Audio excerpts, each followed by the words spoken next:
Essa é a aula número 258 do nosso curso de Filosofia Espírita, Interpretação dos Evangelhos segundo o Espiritismo, cujo nome atual é Aplicações do Espiritismo. Aplicações do Espiritismo. Nós estamos estudando o bloco Bênção e Maldição e já avançamos bastante. Agora estamos entrando na parte energética das bênçãos e das maldições, ou seja, a produção de energia através do pensamento e de um desejo ardente. Esses efeitos estão sendo estudados através das suas manifestações psico e físicas, psicológicas e físicas, emergentes da ação do pensamento sobre o meio ambiente espiritual, que são os fluidos espirituais que são formados com uma onda sonora, começa a vibrar o ar. Da mesma forma, o pensamento faz vibrar o meio ambiente espiritual, essas atmosferas espirituais. De toda forma, vamos fazer uma recapitulação básica, primeiro sobre como o perispírito é formado. Ele é formado pela parte espiritual do planeta, ou seja, cada indivíduo tem uma energia dentro de si. As plantas têm energia, tudo que tem vida promana energia, e mesmo os minerais têm energia, desde a radioatividade, que é a forma mais expressiva da energia, até ondas que são captadas só com aparelhos de grande aumento e de grande precisão. Tudo na vida, na criação, é energia. Poderíamos dizer que a criação é sinônimo de energia, porque sem energia não há vida, e sem vida não haverá criação.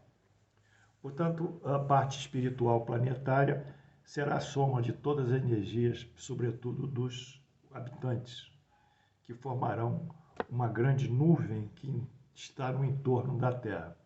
Essa nuvem foi adjetivada por autores posteriores a Allan Kardec de psicosfera, quer dizer, meio ambiente, ambiente espiritual em torno da Terra. Aí forma-se o primeiro polo espiritual, que é o polo energético espiritual da Terra. O segundo polo é a matéria planetária, a matéria da Terra, que é a soma de todas as energias materiais que existem basicamente na estrutura elementar do átomo, formado por prótons, nêutrons e elétrons, que são pequenas partículas que orbitam em torno do núcleo, com a semelhança de planetas em torno do Sol. Então, a segunda energia é essa energia da matéria, a energia material planetária. E a terceira energia é a energia espiritual do espírito. Cada espírito tem uma sua própria energia. O que mais nos impressiona é que essa energia do espírito, ela expressa a qualidade moral do espírito. Quer dizer, a energia do espírito não é só um ato intelectual, um ato do pensamento, é a substância do pensamento, o que está impregnando esse pensamento. E o que impregna esse pensamento é a qualidade moral, o bem, o mal, a arrogância, a tolerância, a humildade, o orgulho, enfim, todas as virtudes e todas as viciações e imperfeições humanas são consolidadas, impregnando o pensamento. E de acordo com essa substância moral é que o pensamento oscila na sua frequência maior ou menor. Portanto, esse é o polo espiritual que vai formar o perispírito. Portanto, o perispírito é formado de três energias: a energia planetária, a energia material planetária e a energia espiritual do espírito. Eis aí a primeira concepção que vocês precisam saber. Eu falei também que o perispírito é uma nuvem de energia. E falei também que essa nuvem se assemelha a uma corrente elétrica. A gente tem um fio, passa no fio uma corrente elétrica e envolve o fio com uma bobina. Então, essa energia gera um campo eletromagnético e o eletromagnético se estende mais além.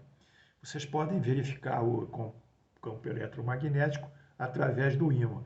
Pegam os alfinetes e colocam a distância e os alfinetes são atraídos para o ímã. Né? Então, essa energia que se faz através de ondas pelo ar, chamada ondas eletromagnéticas, como o eletromagnetismo que nós vimos aqui, se atém também a essa condição do perispírito, que essa é a radiação de energia que forma campos eletro e magnéticos em torno de Sol e que também de si e que também se irradia. O perispírito tem como função intermediar o pensamento, a vontade e a consciência do espírito para o corpo físico, para o cérebro, a região cortical e para a medula nas suas conexões motoras. Então, esse perispírito, ele é o órgão que intermedia a energia que vem do espírito para o corpo e vice-versa, a energia que vem do corpo para o perispírito e alcança o espírito. Essa é a função básica do perispírito, porque não haveria condição do espírito se levar impulsos diretamente ao corpo pela dificuldade da diferença material e diferença energética. Tinha que haver um modem, um mecanismo que fosse reduzindo essa energia no caminho espírito-corpo e um mecanismo que viesse ampliar essa energia no mecanismo corpo e espírito. Também fiz esse pequeno gráfico aqui, mostrando que a qualidade moral do espírito, ela aumenta ou diminui a densidade ou o peso específico dos espíritos. Densidade é a matéria sobre volume, é 1 grama por centímetro cúbico, como nós estudamos na física. Aqui a densidade, a energia pesada por volume do perispírito. Então, quanto maior a energia, quer dizer, quanto mais branda, quanto mais espiritualizada, maior a frequência do perispírito e menor a densidade do perispírito. Inversamente, quanto mais, eu diria, mais viciosa é o pensamento do espírito, maior a sua densidade. É através dessa densidade que os espíritos se separam no mundo espiritual, como a gente separa a água do óleo, porque o óleo flutua sobre a água, mas não se impregna da água. Enfim, é em função das densidades vibratórias, das energias, que os espíritos então formam suas próprias cidades ou seus núcleos de vida, em que um não pode alcançar o outro dentro desse contexto. Então foi a síntese da aula anterior e hoje nós vamos estudar a função do perispírito como interface entre o mundo material e o mundo espiritual. Diz Allan Kardec, o perispírito é o traço de união entre a vida corporal e a vida espiritual, corporal e espiritual. Por seu intermédio, o espírito encarnado, está em contínuo relacionamento com os espíritos, pelo perispírito. E acontecem fenômenos especiais, cuja causa básica não está na matéria tangível, e por essa razão parece sobrenatural. Então, os fenômenos mediúnicos, que muitas pessoas, e os efeitos físicos, movimentação de objetos, levitação de objetos, deslocamento de objetos, a psicocinesia, premonições e, enfim, uma série de fenômenos, evidências que as pessoas acham extraordinário, na realidade são produto dessa fisiologia do perispírito. Quer dizer, não há mediunidade sem perispírito. As condições básicas da mediunidade são, primeiro, a sensibilidade mediúnica, o perispírito e o mundo espiritual. Essa é a tríade. Sem mundo espiritual não há mediunidade, porque não há espírito. Sem o médium ser sensível aos impulsos espirituais, ele não poderá trabalhar. E sem o perispírito, que intermedia a relação dele com o mundo espiritual e com o mundo físico, também não poderá trabalhar. Quando a gente fica endeusando médios, o médium escreveu tantas obras psicografadas, o médium tem evidência, o médium adivinha o nosso pensamento. Isso são condições da mediunidade e não do caráter. O espiritismo diferencia fundamentalmente caráter de mediunidade. A mediunidade é uma habilidade, eu diria, sensível espiritual, senso espiritual do indivíduo, como a inteligência também é uma habilidade intelectual. Como a inteligência não é caráter, porque há muitos indivíduos de mau caráter inteligentes, e como também essa sensibilidade mediúnico-espiritual não é também caráter, então há muitos médios também sem caráter. O problema da mediunidade que acontece em muitos centros e em muitos indivíduos que usam erradamente essa mediunidade ou esses efeitos físicos para condições de dinheiro, de finança, de corrupção, etc., é um problema do caráter. A mediunidade não é o problema do espiritismo, porque a mediunidade não é a propriedade do espiritismo. A mediunidade é de todos os indivíduos. Até os bichos têm mediunidade, até os gatos, cachorros têm.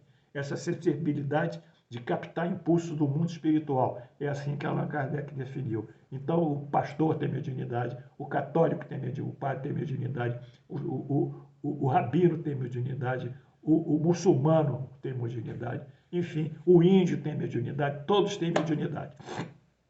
Todos. Não é próprio homem, antepassados nossos tinham mediunidade.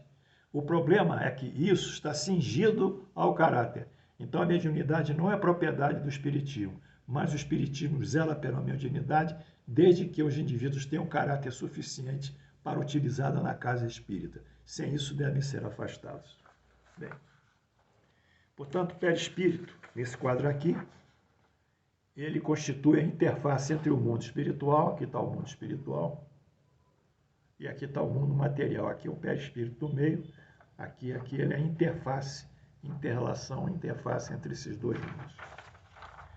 Perispírito, ações interativas, pensamentos, fluidos espirituais, perispírito, efeito psicofísico. Essa é um novo bloco dentro da bênção e maldição. Nós vamos estudar o perispírito. Vamos estudar, primeiro, modificações dos fluidos espirituais. O que são os fluidos espirituais? Os fluidos espirituais são energias do mundo espiritual.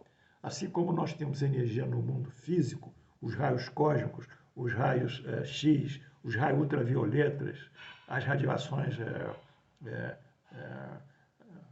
nucleares, etc., raios alfa, enfim, as micro-ondas, as luzes, são todas formas de energia e vibração, a luz.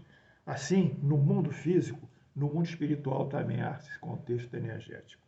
Esse contexto energético forma uma espécie de colchão ou uma espécie de água sobre a qual os espíritos batem para, com o seu pensamento, criar energia, que é a vibração, e essa vibração vai se transmitir a outros espíritos. Quando nós mentalizam, e essa energia que está lá dentro do mundo espiritual, ela ganha uma forma. A gente chama essa forma que o pensamento produz dentro do mundo espiritual de ideoplastia. Ideo, ideia, e plasto, forma. É a ideia criando a forma. Então, as modificações dos fluidos espirituais que nós estamos falando. Primeiro, se os fluidos ambientais do mundo espiritual são modificados pela projeção do pensamento do espírito. Sim. Segundo, seu envoltório perispiritual, que é parte constituinte do seu ser, perispírito, recebe diretamente e de maneira permanente a impressão desse pensamento. Nós estamos sempre sendo objeto de mais diversos pensamentos. Alguns nos impressionam quando nós mantemos sintonização com eles. Outros passam e entram e saem, como a luz passa e entra e sai através de um vidro branco. Então, a questão aí é saber que tipo de pensamento nós podemos sintonizarmos, porque desde que nós sintonizamos com esse pensamento, nós ficamos sensíveis. Vocês abrem hoje a rede social, só tem desgraça, só tem tragédia, só tem pandemia, só tem morte, só tem luta, só tem corrupção, só tem isso, só tem aquilo, não tem nada de bom. Então vocês começam a sintonizar com essas energias ruins e elas entram em vocês e deixam muitas vezes um mal-estar e um desconforto, não físico, mas no seu estado de humor. Mas se vocês sintonizam com a criação, com a beleza, com a harmonia, com a vida e procurem entender que mais além do que esses conflitos que os homens estão operando nos dias de hoje, nesse século, nessa situação difícil que a humanidade passa, se nós sairmos desse ambiente espiritual negativo e entramos no lado positivo, nós vamos ficar muito mais felizes, muito mais tranquilos e muito mais confiantes no nosso futuro. Então nós temos que ser seletivos em nossos pensamentos, porque isso é uma razão que tem uma base, essa seletividade, a base da sintonização energética. Portanto, esses fluidos, quando recebem pensamentos de uma ou outra pessoa, eles vão conter qualidades boas ou morais de acordo com os pensamentos que foram emitidos. Os fluidos viciados pelos maus espíritos podem ser purificados pelo afastamento deles, ou seja, aqui afastamento é uma dissintonização, nós temos que não sintonizar com ele. ou temos que mandar ondas contrárias a ele de boa, de paz, de harmonia, de amor, que essas ondas, pela energia dela, elas afastam as outras ondas negativas. Muito bem. Essa é a primeira condição do perispírito, que é sujeito às modificações do fluido espiritual ambiental, que é um produto da ação do pensamento. Essa é a primeira condição dele. Segunda condição, a qualidade moral. Eu sempre me bato nisso. A qualidade moral do pensamento forma o perispírito de densidade correspondente a essa qualidade. Há uma relação entre o tipo de pensamento que nós temos e o tipo de perispírito que é o nosso perispírito. Quanto mais leves nosso perispírito, reflete pensamentos mais sublimes. Há planetas muito mais evoluídos que a Terra, em que os indivíduos têm um perispírito tão diáfano, que atua sobre o corpo e faz o corpo tão diáfano, que parece que eles estão em espírito, mas ainda é o corpo físico deles quase desmaterializado. E nesses planetas em que eles se purificaram à excelência, eles não têm mais a ação da gravidade, porque o peso do perispírito dele e, em decorrência, o peso do corpo ficou tão, eu diria, tão rarefeito, como se fosse uma bolha de ar, que eles conseguem subir e levitar e andar pelo espaço. Isso é verdade, não é mentira.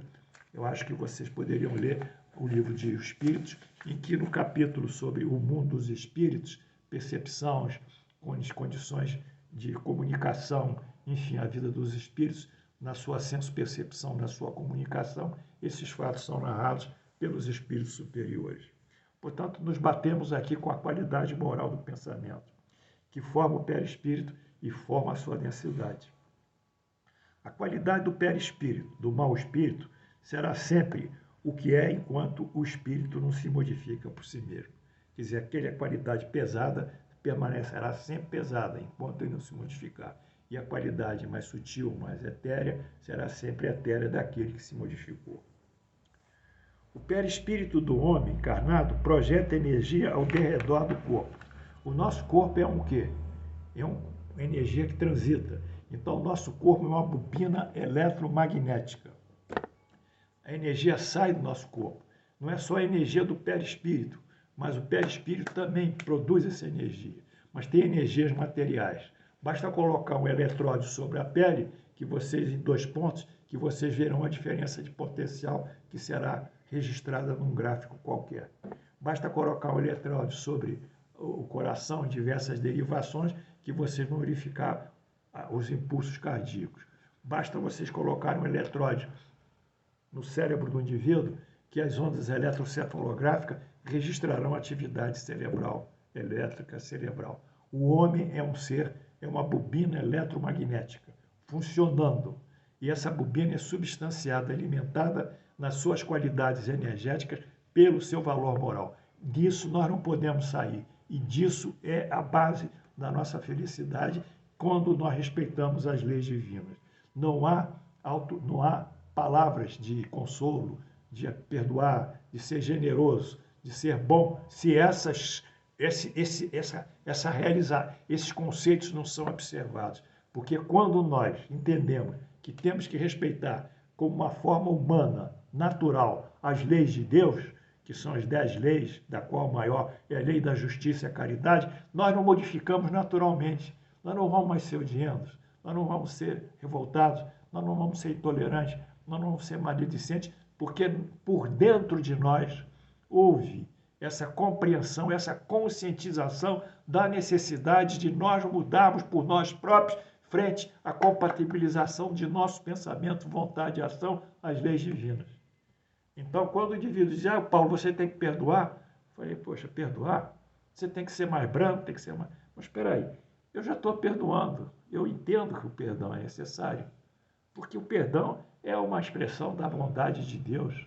Eu vejo por outro aspecto, eu não vejo como uma coisa que vem de fora, por um conselho de um palestrante espírita, eu vejo como algo que vai nascer de dentro de mim, ou seja, uma manifestação minha de entender essa inteligência divina que nos leva para um caminho de paz e felicidade, quando nós estamos nela unidos em pensamento e ação.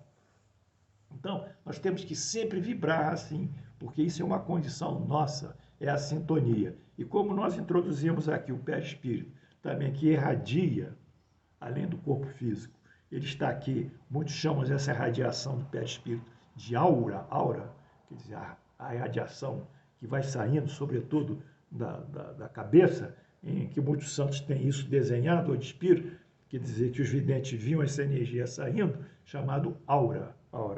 Então, vamos continuar. A qualidade do perispírito mal, do perispírito do mau espírito, será sempre o que é, enquanto que do espírito que não se modifica, será o mesmo. Bem, amanhã nós vamos continuar essa aula, porque eu acredito que eu já coloquei vocês de uma maneira, eu diria, didaticamente correta, né? Vocês entenderam e é isso que tem que fazer. Porque no Espiritismo, o Espiritismo é uma filosofia lógica e racional. Quando nós vamos entendendo essa razão espírita e vamos refletindo sobre ela e vamos nos entendendo, nos compatibilizando com essas leis divinas, o nosso progresso é maravilhoso. Portanto, tenhamos fé em Deus, tenhamos fé na vontade de Deus, tenhamos Jesus como nosso modelo e nosso guia e caminhamos com determinação, vontade, esperança e fé para dias melhores. Eu agradeço a atenção de vocês, meus alunos, e desejo a todos muita paz e saúde e que Deus esteja sempre conosco. Obrigado.